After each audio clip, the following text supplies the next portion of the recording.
12 अगस्त 2024 को रात के समय उत्तराखंड की राजधानी देहरादून के बस स्टैंड से लगभग सभी लोग जा चुके थे। यानी उस समय वहां पर बहुत कम पैसेंजर थे और वो भी वो लोग थे जिनकी रात को बस चलने वाली थी। लेकिन उन्हीं बस का इंतजार करने वाले लोगों में एक लड़की भी शामिल थी। देखने से वो लड़की बहुत परेशान लग रही थी, लेकिन वहां पर मौजूद लोगों में से किसी ने भी उससे उसकी परेशानी का कारण नहीं पूछा। फिर अचानक उस बस स्टैंड पर ड्यूटी करने वाले गार्ड की नजर उस लड़की पर पड़ी और जैसे ही वो गार्ड उस लड़की के थोड़ा पास जाता है तो उसे उस लड़की को देखकर थोड़ा अजीब सा लगता है, क्योंकि वो लड़की थोड़ी असहज यानी वो खुद को अनकंफर्टेबल महसूस कर रही थी। साथ ही बार बार वो अपने कपड़े ठीक करने की कोशिश कर रही थी। वो बच्ची दरी सहमी सी इधर उधर देख रही थी। उसे देखने से लगता था मानो वो काफी ज्यादा घबराई हुई हो। लेकिन फिर उस गार्ड ने देखा कि जिधर वो लड़की बार बार देख रही थी उस तरफ एक व्यक्ति भी घूम रहा था। वो लड़ परेशान कर रहा हो, क्योंकि उस लड़की की उम्र देखने से 15-16 साल लग रही थी। उसकी मानसिक स्थिति भी ठीक नहीं लग रही थी। इससे पहले के गार्ड उससे कुछ पूछ पाता, तभी उस लड़की ने गार्ड से कहा कि मुझे पंजाब के पटियाला शहर जा थी, तो शायद ये इतनी बड़ी घटना बस एक राज ही बनकर रह जाती।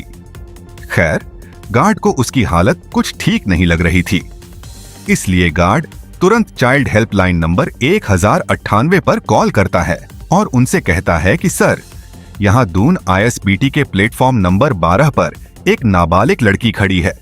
मुझे उसकी हालत थोड़ा अजीब लग रही है, इसलिए आप एक बार यहाँ आकर देख लीजिए। हो सकता है शायद आप इसकी हालत को बेहतर तरीके से समझ सकें।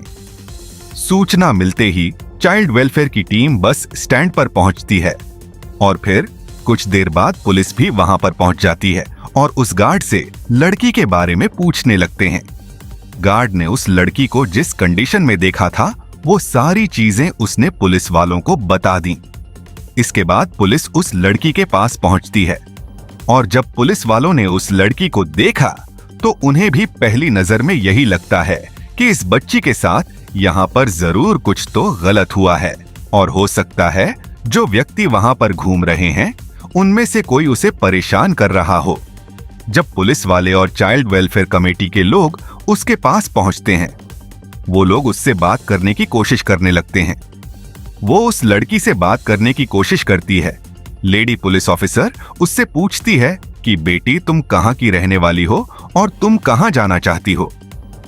उस लड़की ने बताया कि वो पंजाब के पटियाला शहर जाना चाहती है, क्योंकि वो बच्ची बहुत ज्यादा घबराई हुई थी। उस लड़की ने महिला पुलिस ऑफिसर से कहा कि मुझे बहुत भूख लग रही है, इसलिए सबसे पहले उसे अच्छे से खाना खिलाया जाता है।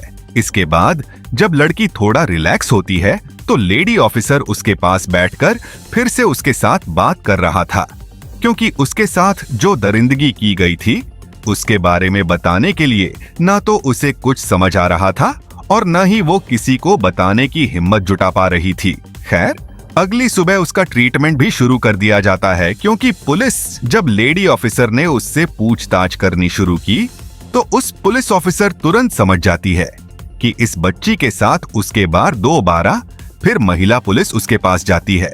इस बार लड़की ने बताया कि मेरे साथ गंदा काम किया गया है, जिससे महिला उसके बाद उन्होंने उससे पूछा कि बेटी, ये सब तुम्हारे साथ कहां पर हुआ। तो वो लड़की उन्हें बताने की कोशिश करने लगती है, लेकिन जब वो उन्हें अपने साथ हुई हैवानियत के बारे में बता रही थी तो इसी बीच वो जोर जोर से रोने लगती है, इसलिए उसके हालातों को काफी अच्छे से समझ रही थी। इसके बाद उन्होंने उस बच्ची को चुप कराया और उसे दिलासा देते हुए कहा कि बेटा, तुम डरो मत, अब सब कुछ ठीक हो जाएगा, तुम्हें घबराने की कोई जरूरत नहीं है। और जो कुछ भी तुम्हारा पूछताछ करते हैं वो लड़की बताती है कि उसके साथ कई लोगों ने मिलकर गंदा और घिनौना काम किया है, यानी उसके साथ गैंग हुआ था।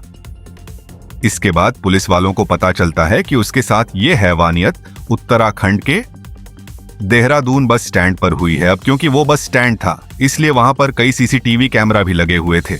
इसके बाद पुलिस फिर से बस स्टैंड पर पहुंचती है, क्योंकि वो लड़की उन्हें वहीं पर मिली थी, इसलिए पुलिस अपनी इन्वेस्टिगेशन भी वहीं से शुरू करती है।